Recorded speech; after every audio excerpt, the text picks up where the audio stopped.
Oh, hi, podcast listeners. There's many ways you can listen to the Real Nerds podcast. You can subscribe on iTunes. You can also subscribe on Stitcher Radio. You want to send us a Twitter message? You can do that. It's so easy, at Real Nerds. Like us on Facebook, Real Nerds Podcast. You can visit our website, realnerdspodcast.com, where there'll be a lot of articles for you to not only read, but to listen to our previous shows. Do you like your stories told through pictures? Then you can also follow us at Real Nerds on Instagram. You can also call us, 720-6nerds5. Thanks for listening and enjoy the show. Camera, action! Well, a real nerd knows who shot, and a real nerd can follow the plot, and a real nerd can... talk film! I'm sorry. Take it outside.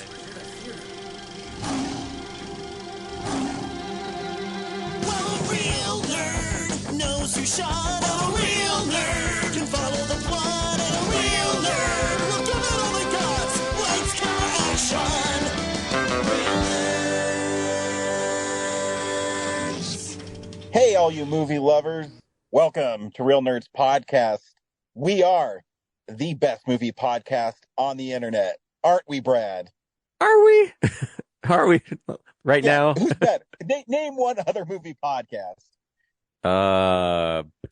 Yeah, they're all gone. We're the last one standing. Exactly. So by default, we I have are the no best. evidence to corroborate this statement, but I'm gonna make you believe it. Hell yeah. Every week we see a new movie and we podcast our experience to the world. This week we saw Fly Me to the Moon. Stay tuned. We'll recommend the film or not, play the trailer, and then we will spoil the movie. We also talk about the big movie news of the week and things we've watched throughout the week. We love movies, and that's what we do. I was going back through like some of my memories on social media, and like, man, some of our anniversaries are starting to pop up. So it's kind of cool seeing those pop up again. Like? Our 100th episode, I think, was it, or the 200th? We did a live show that's starting to pop up. You know, just things like that I forgot we did. It's kind of cool. Like we did a lot of live shows in our first couple years. Yeah. And did you know also you'll be able to say hi to me at the Colorado Horror Festival of Horror, September 13th through the 15th. Just say hi. We won't have a booth, but I will be there checking it out, writing articles, going to panels. I really hope I'll be able to interview Tom Matthews and Tom McLaughlin, who Tom Matthews is in Tommy Jarvis is in my favorite Friday the 13th, Part 6. And he's also in Return of the Living Dead, which is another favorite horror film. And Tom McLaughlin directed Friday the 13th, Part 6, but he also directed Dick Van Dyke on his variety show. So I'm kind of be fun to ask him some questions. So that's where I'll be. Brad, you have a film coming up August 11th at The Bug. I do. Yeah. It's Doomsday. It's going to make its premiere at The Bug. Another 48. Yeah. So make sure that you 40-hour film. Yeah, your 15th one. And if you listened to our show last week, yeah, it was quite the trying time for you. So I bet people will be excited to listen to this podcast and know they'll still have time to go see your completed work. Yeah, I mean, we need those votes, so definitely fill up the theater and Cool. vote for Doomsday. So Brett, yeah, always vote for Doomsday. Even if you don't like it, just make sure you vote for it. Yeah. You have to vote for 3, so just make it one of your 3. Yeah, exactly. You know, like hate vote it. Yeah. This week, we saw Fly Me to the Moon.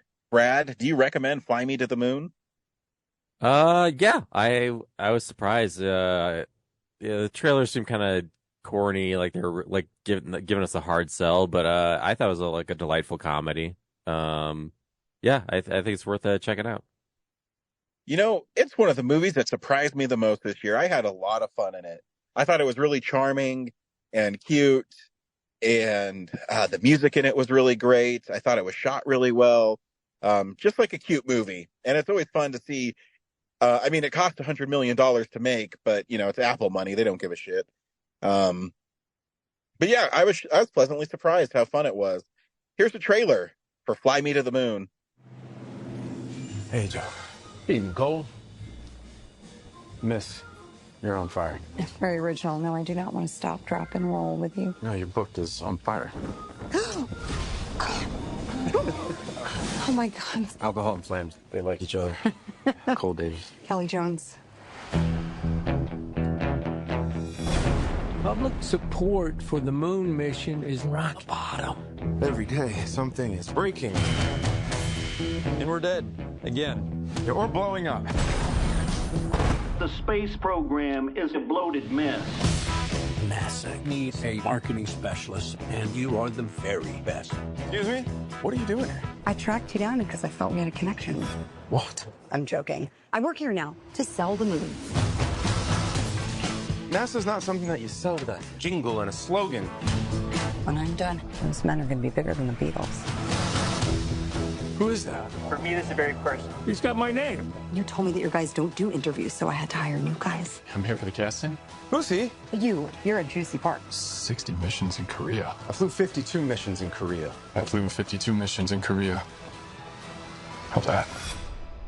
What? The whole world will be watching. We can't afford to lose to the Russians. We need to shoot the backup version of the moon landing. You mean to fake it? No one can ever know what we're doing. I cannot accept that. They will shoot you. What is my budget? Oh, boy. I know a lot more about the moon than I know about you. Give me go, no go for launch. If you fake this mission, every single thing that we have sacrificed will have been for nothing. You know you couldn't have made it to this day without me. 4, 3, 2,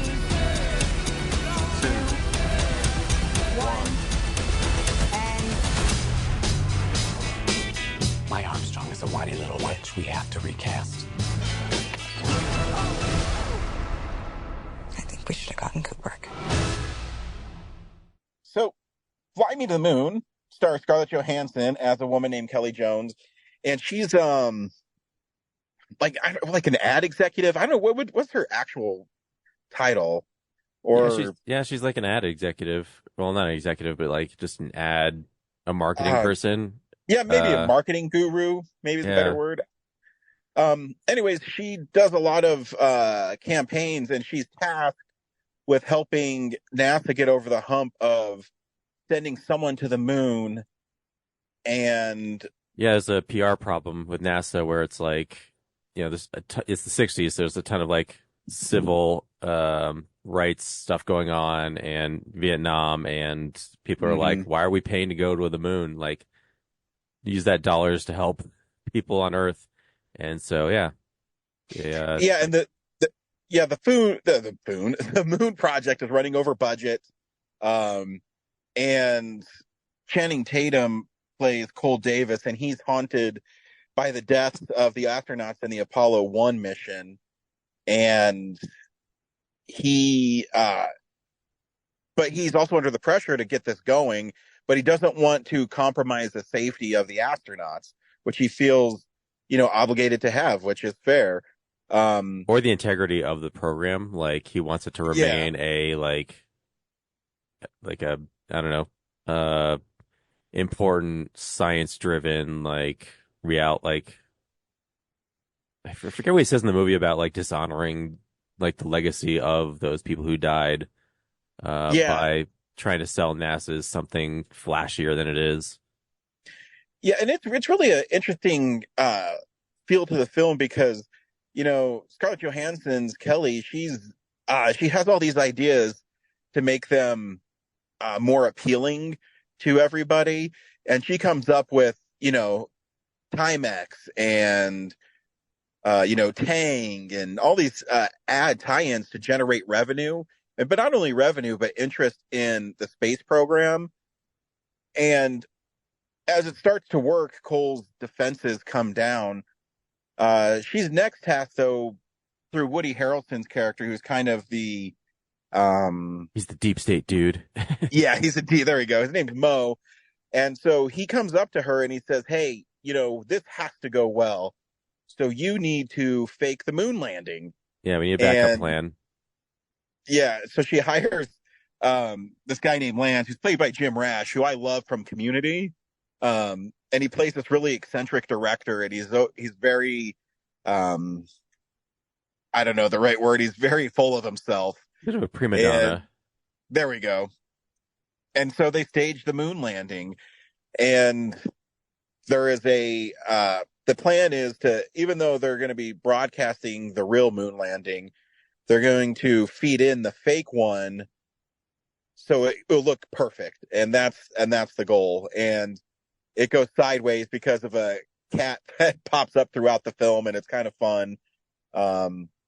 Yeah, watching this movie, it tugs on the heartstrings, because it's a real story about the men who died in that spacecraft.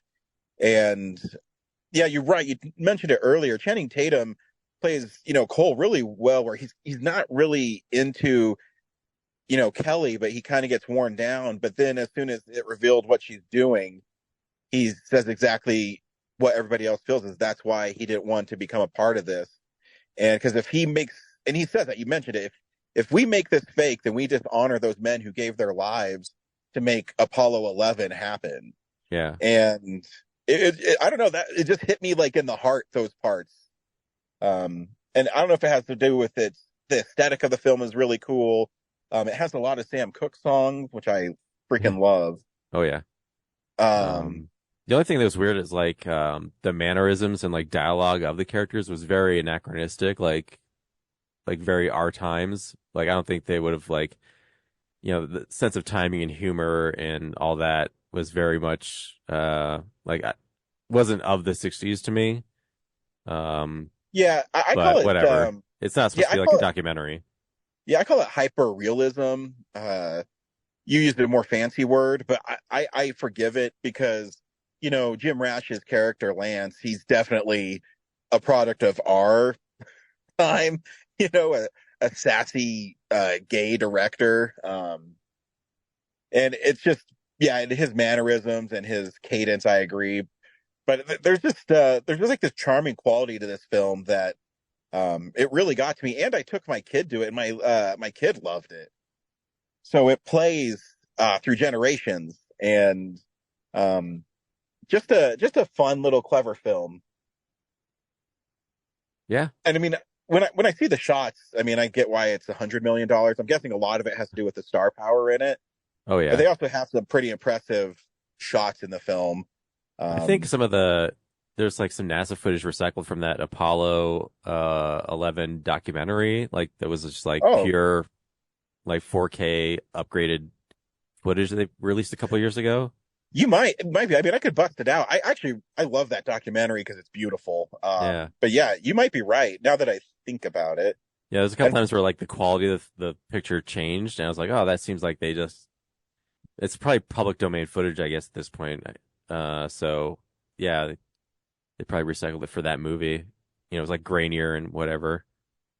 Yeah, and also too, I'm sure even if it isn't public domain, NASA says, you know what, we could really use some PR help since we can't launch anything right now. And yeah, and but there is a romanticism to that whole era that I think the film captures perfectly. And I don't know, Scarlett Johansson was great in it. Her assistant was fun. Yeah, it's just one of those movies that had fun in the film. I love when they first get introduced to NASA and they have this storage closet, and then Channing Tatum comes back the next day and she's already knocked out a wall, and yeah. She has all the NASA people working on her stuff. Yeah, it's great because he's all pissed off because he's they're the smartest guys at NASA because they're engineers and they're engineering her a window in her office. And yeah, that is fun. Yeah, I guess we also didn't mention that Scarlett Johansson's character is not everything she says she is. She's a con artist, and so she's been floating through life just faking it until she makes it. Oh yeah, and that's why she's indebted to doing whatever Mo says. Yeah, man, good memory. I mean, I just saw that movie a couple days ago, but I forgot that key moment in it. Yeah. That she plays the duality really well, where, she's this really strong, savvy businesswoman, but she's also haunted by her past, and that maybe that's not the life she wants, is lying to people. And, and then even Cole, I mean, he learns that he doesn't need to be so cold all the time. And, or his job is super serious, but he doesn't have to carry the burden of those men who died, because that scene where he has the interview with the Oh, TV, he gets ambushed. Yeah. yeah. Oh man, I was like, oh man, I felt like uncomfortable. Yeah. Really well done. I said the guy who shot it is Greg Berlanti, who did a lot of the CW DC shows. So it's cool that he's kind of now moved into that realm. I don't know if he's done any other film. I could be wrong. I don't follow him. And he's done Love, Simon, Life as We Know It. So he definitely knows how to, tug on the heartstrings and play for comedy. So good for him. Yeah.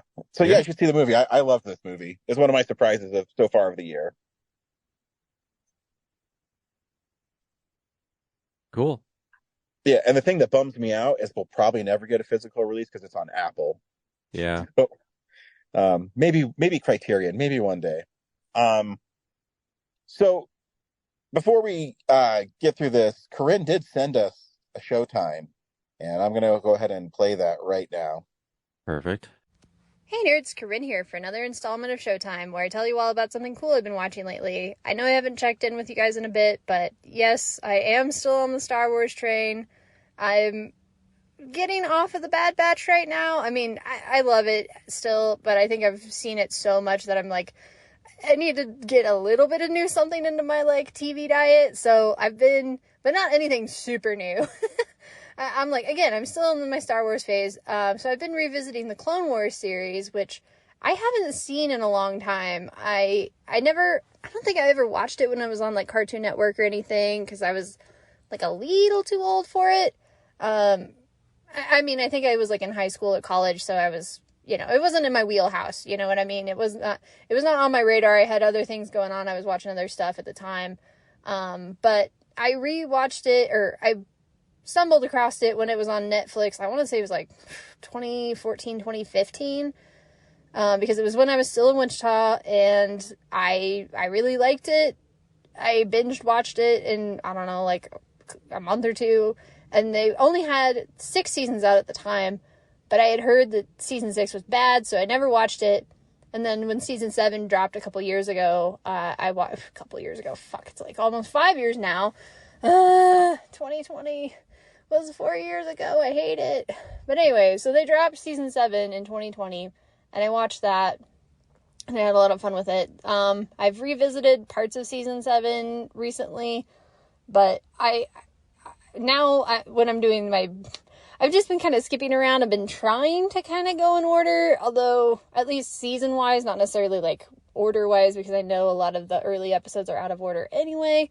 So I've just been kind of picking different arcs that, it's I have an hour to kill tonight, I'll watch 2 episodes, or, I have, 2 hours tonight, so I'll watch 4 or 5 or 6 episodes, or however it works out. It's what am I in the mood for? How much time do I have? Or what, some of the lesser episodes I can just kind of put on in the background while I'm working on other things. But it's been fun, and I definitely have appreciated going back and seeing kind of, some of the plot threads that the Bad Batch picked up and continued. I guess mild spoilers if you care, but the Zillo Beast coming back, because I knew the Zillo Beast was in the Clone Wars series, so when the Zillo Beast appears again in the Bad Batch, I was like, oh yeah, from the Clone Wars. But I didn't remember how at the end of the Zillo Beast arc in the Clone Wars series, they were like, oh yeah, we want to clone it. And I was like, oh shoot, that's what happens in the Bad Batch, that's so crazy. Yeah, but even just some of the themes of, I don't know how to explain it without going super nerd mode, but just some of the themes and the recurring plot threads and motifs and stuff that keep coming up about the choice to serve in the war. This is for the clones, I guess, but yeah, the clones, like whether they have this, whether they have a choice to serve in the war, and whether that's a good or a bad thing, and how there's this character called Cut. He's a deserter, a clone deserter, and he has a family, and he meets with Captain Rex, who's one of the main characters of the show, and they have this very interesting discussion about, did Cut do the right thing by leaving, by deserting his brothers and going off and, choosing his own life and having a family. And it's like, yeah, the clones never really had a choice. So in a sense, like, Cut did the right thing, but he also did the wrong thing and abandoning his brothers. Anyway, it's just, they have a really interesting discussion about it. And of course it hits a lot harder once you've seen the Bad Batch show, and especially the finale. I don't want to say too much, but yeah. And then, yeah, again, I don't want to go full nerd mode, but yeah, there's a lot of recurring plot threads and motifs and things like that keep coming back up. And that I appreciate a lot more this time around, having seen how the Bad Batch ends. And I'm really hoping we do get some more clone content. I am anticipating it. I would put money on it in Vegas. I'm serious. I would put money on Disney is going to announce, we honestly thought it was going to be at D23, but yeah, we were all a bunch of clowns. But I would seriously put money on either a Tales of the Clones miniseries or a Clone Rebellion show within the next couple years. Supposedly, there were rumors going around, like, I don't know, a month back that, Disney is hiring for a new animated Star Wars show. So, of course, everybody online was like, theorizing rumors of, like, it's going to be, a Clone Rebellion show. And because I do think, we need a little bit more. I mean, I am getting a little tired of, like, this kind of prequel to original trilogy era, because we've had, I think, like 2 or 3 properties now that are kind of in that time frame. Well, I guess we've had Bad Batch at the very beginning, then Obi-Wan's kind of in the middle, and then now Andor's kind of toward the end of that, and Rebels, I guess, where we've kind of had bridging the gap between Revenge of the Sith and A New Hope, which is a fun time frame, don't get me wrong, but it's like oversaturation could hurt it. So I would be okay with like one more show in this time frame, like a full length show, not just, an anthology like Tales of the Rebellion or Tales of the Jedi or Sith or whatever. I mean, or Tales of the Empire or Tales of the Jedi. Because I think they both of those anthologies had some episodes that were set in that time frame, but overall it was kind of bridging several time frames, so it wasn't a big deal. But yeah, I think if we get one more show in this time frame, I think it'll be okay, because there are a few characters and plot threads between the end of the Bad Batch and the beginning of Rebels that haven't really been answered. So it could be in a show, or it could be like in a comic or novel or something. But I think there's enough interest. I think there's built-in audience of like all these kids who grew up with the Clone Wars series. Not me, but, slightly younger kids who are kids, like early mid-20s folks now, who are interested, who want to see, more clone content, or Clone Wars era or post Clone Wars era content. And so there's a built-in audience for it. I think they got like the animation structure framework, all the production side of, they have models, they have sets, a lot of the kind of on the production side, I think a lot of the groundwork is laid, because all you have to do is just take the character models from, the Clone Wars or from the Bad Batch and just put them in a new show, I guess, just keep making them. I don't know how it all works exactly, but there is groundwork there. So it would be easier for them to jump off of, the Bad Batch finale into a Clone Rebellion show. And they also have like the thematic and like the characters and stuff. Like there were some people, I guess mild spoilers for the Bad Batch finale, but there were some characters at the very end who it was implied that their fight was going to continue, that they were going to kind of do this clone rebellion or clone uprising, whatever you want to call it. So based on this, like, we need a little bit more. Like, it felt like they were specifically setting these characters up for a kind of spin-off sequel thing. So yeah, I would put money on it in Vegas. Not a lot of money, maybe like no more than $50 for sure. But I do think in the next couple of years we're either going to get a Tales of the Clones or a Clone Rebellion, Clone Uprising show. So that's where I'm at. Okay, good to check in with you guys. Hope you're all doing well, and I will talk to you guys next time with something. Bye. Oh, Corinne, silly Corinne. This is a big movie news of the week. God, I can't talk. I swear I do this for a second living. It's real news. So, Brad, we got bamboozled. Yeah? When you went to the Esquire and it closed, in the newspaper articles, Landmark came out and said, don't worry, you can go see your favorite films at our other locations, including the Chez Artistes in the Greenwood Village. But we learned that in less than a week, they are going to also close the Chez Artistes. Sons of bitches. I know. And then the thing I think that's really shitty about that is, there was a ramp up for the Esquire. I mean, it's still depressing, but the Chez Artistes is saying, oh, by this time next week, everybody here won't have a job. Yeah. Like, what the fuck? I think because like someone found the plans to develop the Esquire, like, it wasn't released on purpose. Like some investigator found it. And so that's why I think everyone knew so far ahead that the Esquire, like Landmark was probably just going to like surprise them a week ahead too.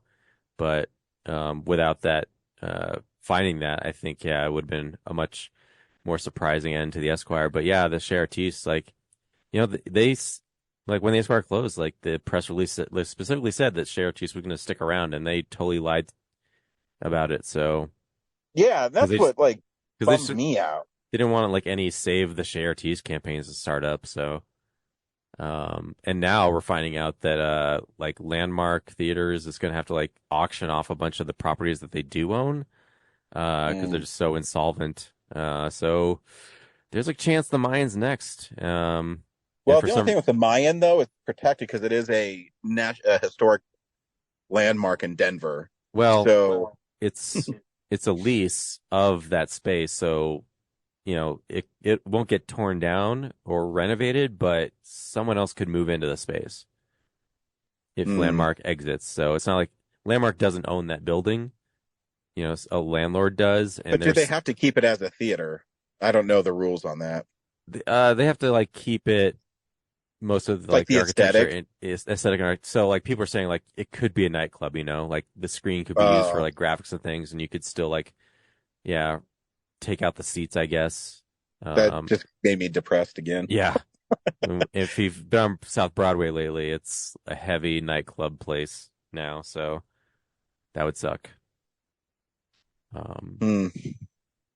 And yeah, for some reason they're really clinging to the Landmark Greenwood Village. I'm guessing because maybe they do own that building because they like built that for Landmark. But again, like every time I've been there, it's like dead. So I can't imagine the revenue is better. And every time I've been to the Mayans since the Esquire closed, it's been like Esquire and Chez Artistes. It's been hopping more since all that business is filtered over. So, no, we can only hope. Yeah, it's like if the Mayan goes, I just don't know. Like I guess it's great we have the Alamo, but just like there's just a different vibe to those places that I love. Yeah, and I heard they're trying to like transfer the late nights over to the Mayan. But the managers, there's like, okay, well, I'll do that, but you have to hire like night security because there's like just crazy people out down there that late. So, well, I mean, I guess it's good that he's looking out for his staff and patrons. Yeah, Yeah, I guess Landmarks was like, yeah, well, it's easy. Let's move it over. But she's like, no, I don't want people lined up around the block at 10 p.m. with what's going on down here. So Wow. yeah, hire security guards and I'll do it. But yeah, and still no word on like what they're doing with the room. But yeah, Chartiste, such a bummer. And like Chartiste is also like one of the few like really handicap accessible art house theaters. True. You know, like the Mayan, they have a ground floor, but you really can't get to the other two rooms. And then, yeah, the Esquire, their upper thing that you couldn't get to. So, yeah, Chartiste was all ground level. And it's also like a really older community in that part of town. True. And so, yeah, they like, I can't see them driving all the way over to the Greenwood Village, you know? Yeah, not that I can see into the future, but I'll tell you a story of the Greenwood Village that I don't know if one of Cary Grant's movies is going to make it over there. That was supposed to be at the Chez Artiste. Yeah. If I have a story from that day, I'll let you know on next week's podcast. Perfect. All right. We watch films throughout the week in a segment I call What We've Been Watching. So, yeah, this is the stuff we've been watching. Brad, you watch anything of note this week? Did I talk about Widow Cliquot last week? No. About the lady who did the wine? I don't think so. Okay. Yeah, at the Chez Artiste recently, there's this movie called Widow Cliquot, and it's about this woman in France. I think it was France. Who's like responsible for like all the best wines, but it was a hard road to get there because you know, in I don't know, late 17 or like early 1800s, I don't know what the exact time frame, but you know, a woman can't run a vineyard. But she's married to one who does, and so he gets all of his best ideas from her, and he dies, and she has to take over, and all the other people in the business are like, are you sure you don't want to just sell it? Because, you know, you're a woman and we don't think you can handle this. Then you find out, like, slowly throughout the movie about, like, what really happened to her husband, and how she overcame all the negative stuff about, you know, her being a woman that can make good wine. Yeah, that was interesting. And art housey. Sounds really interesting. I also watched at the Chez Artiste a movie called Coup. It's got a Peter Sarsgaard. It's set during like what's it, like the early 1900s plague or like flu. Spanish flu, yes. And so the douchebag from Friday the 13th remake. Oh, sweet. He's like my favorite guy. Yeah. He's like this Trey. He's a journalist who lives in like this wealthy mansion like off of New York or off of Manhattan, and he's writing about like how deadly this pandemic is. And then Peter Sarsgaard is like a wandering. He's got like a secret past, but it's presented he's like this wandering like rugged dude who kills a guy and assumes his identity to get hired at Friday the 13th douchebag's mansion. Oh, I have seen trailers for this. Yeah. Yeah, to replace the chef there. And yeah, so they're all like, everyone's isolated, and he like worms his way through this family, and he kind of like convinces the other staff like on the temples to like, you know, he takes advantage of this pandemic situation to like get them better wages, and like, you know, they don't have to sleep in the house outside the mansion. They can like live in it and stuff. And, you know, when they go into town to like get food, they're putting their lives on the line. So he like slowly like works his way up into getting closer to the family, and eventually kind of like taking it over and putting him to shame as a man, because he's, you know, the libtard journalist. Yeah. That can't like, he's also vegan, you know, his family's vegan, they don't eat meat, but now does he have superpowers? No. I know you just did your Scott Pilgrim thing. I did. No, Brad, that's like 3 weeks from now. Shut up. Yeah, so it's interesting, but you can't help but like see the parallels between the recent pandemic in this movie, and it's like a little skewed in favor of like we should go back to like when men were men. No, type perfect. deal. Yeah. Yeah, like Peter Skarsgård's character is actually like a co-chef at a restaurant that closed, and like it was the journalist reporting that got it closed, but I'm just like there was still like a real Spanish flu going around. Like it wasn't just his writing that did him like everything in. So like your argument's flawed, dude. So it's gonna get closed regardless. Yeah, so yeah, that was interesting. And the last thing I watched is awesome. It's a movie called Hundreds of Beavers. Have you heard of this? Is it about strippers or is it about beavers? It's about beavers. It's on Netflix. For the longest time I saw a trailer and I was hoping it was like gonna make it to like the Esquire or something, and it didn't. But it's this like live action, basically like a live action Looney Tunes cartoon about a guy who makes like apple cider and then like gets drunk and blows up his whole operation, and then he tries to find like a new job as a trapper, and he like apprentices with this other trapper who gets killed and like takes over his business. And meanwhile he's like the rest of the movie just like trying to trap these beavers, and like the beavers are just like people like beaver Halloween costumes, you know. Okay. And there's like tons of animation and like this live action dude on top of it, and like yeah, it's just like most of the second half of the movie is just him setting traps for beavers and like dying, and the beavers are dying like in horrible ways. And then you find out like the beavers are like building this super beaver, like a mechazoid thing. And he kind of like destroys that and tries to escape. And like it's incredible. Like it's like three people and then a bunch of like recycled people in beaver costumes, and yeah, it's just a big Looney Tunes cartoon. It's the best way I can describe it. You know, there's like people running off cliffs and like stopping and then falling, you know, like that kind of thing. Is it foreign or is it It's American as far as I know, but it's like a silent film. There's no dialogue. It's all music and just like sound effects. But it's a ton of fun. You should totally check it out.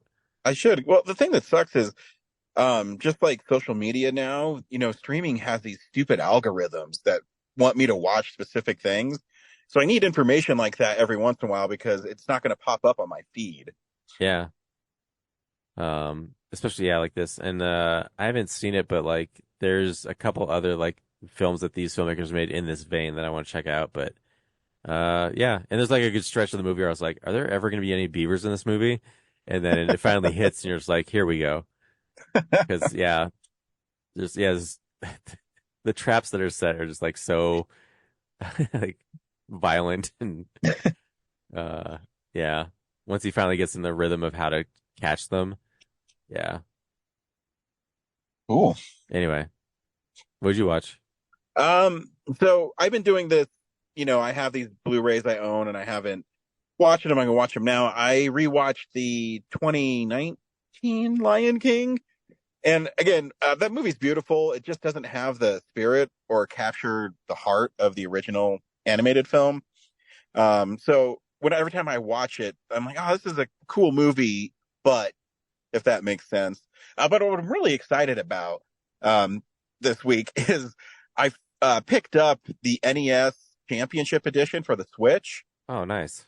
I don't know if you've had a chance to play it yet. No, I want to get it, but yeah, it's like $60, so I've been like, meh. Yeah. Well, the set's really cool that it comes with. And for those who don't know, in the early 90s, late 80s, Nintendo would send out these cartridges that were basically speed runs or little bite-sized versions of the game. Not necessarily speed runs, but you'd have to complete certain tasks in the fastest amount of time. It would save it on the pack. They'd have championships like in malls all around the world. And what's cool is now, because of the internet and how we play games, is they've repackaged it onto the Switch. where it has 13 games and I don't know, probably 175 challenges in it, but probably more. I don't even remember. But it's really fun. It's one of the hardest one for Super Mario Brothers is how fast can you beat the game, and they'll help you warp to levels, or the arrows will tell you where to go, even though I already knew how to do it. But it's really fun. But what was really cool is, did you ever play Link's Adventure: The Legend of Zelda 2, Brad? Yeah, barely, because I couldn't figure out how to play it. Yeah, so they have what's really cool is every week they have new challenges across the world where your high score is put against everybody else's, and you also play against ghost screens. So you're randomly picked with 7 other people, and you have to be in the top 4, then the top 2, and then after the last one, you win. Well, The Legend of Zelda 2, I just like you, I played it. I remember beating it, but I don't remember how to play it. And that's maybe the hardest thing with this game is remembering all the controls.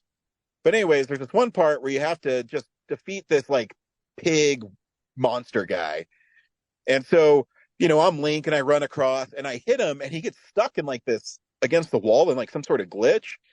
So I beat him in 5.2 seconds. And I got an S rating, and I'm like, oh man, that was really fast. So at the end of the week, dude, I was number 3 in the whole world. Wow. I know, right? I was like, Great. Holy shit. Yeah. And I mean, I don't know how much faster you could beat him. And again, it was total luck. I happened to like throw Link's dagger and it hit him into the wall and it put him in a glitch where he couldn't attack me, but I could just keep on hitting him over and over again. And yeah, so number 3 out of like 36,000 people that tried this. Nice. Yeah, when I played Tetris 99, I got first place in the whole world one time. Oh shit, nice. Yeah. But yeah, it's fun because every week, I mean, they have a part where you can just practice playing the speed run stuff for the championship, and it's fun. I mean, is it $60 fun? I don't know, but you get a lot of cool swag with it. Yeah, I was kind of hoping they would release a stripped down version where it's just the game. Yeah, they should. I mean, they should put like maybe a $30 version of the game out. Yeah. But some of the swag is pretty cool. I like the gold cartridge and everything. Yeah, actually, the gold cartridge is cool, but the coolest part is they actually have actual pins in there. That's kind of a thing now, but you actually collect pins throughout the game, and it's kind of your icon you can put as letting everybody know what your favorite is. Of course, I picked Toad from Super Mario Brothers 2. But yeah, it's fun. And it's, it's really easy to pick up and just run through levels and shit. That was probably the cool thing. Yeah, and that's what I watched and played this week. Next week, we are actually doing 2 films. Did you see both of them, Brad, in the future? I will, yes. Cool. So next week is Borderlands and Cuckoo. So until then, we'll see you at the movies. Well, a real nerd knows who shot. A real nerd can follow the plot. And a real nerd will give it all they got. Lights, camera, action. Real nerds. Thanks for listening to Real Nerds Podcast, a Nebulous Visions production. Stream or download episodes, read articles at realnerdspodcast.com. Stream us on Apple or Google Podcasts, Stitcher, Spotify, or iHeartRadio. Follow us on Facebook, Real Nerds Podcast. Twitter and Instagram at Real Nerds. Watch us on YouTube, Real Nerds Podcast. Email us at realnerds@gmail.com. Call us at 720-6nerds5. Thank you to Sparks Mandrill, Mike at Plan 9 Studios, and Bolognium for all of our groovy theme songs. And that's how you fucking do it!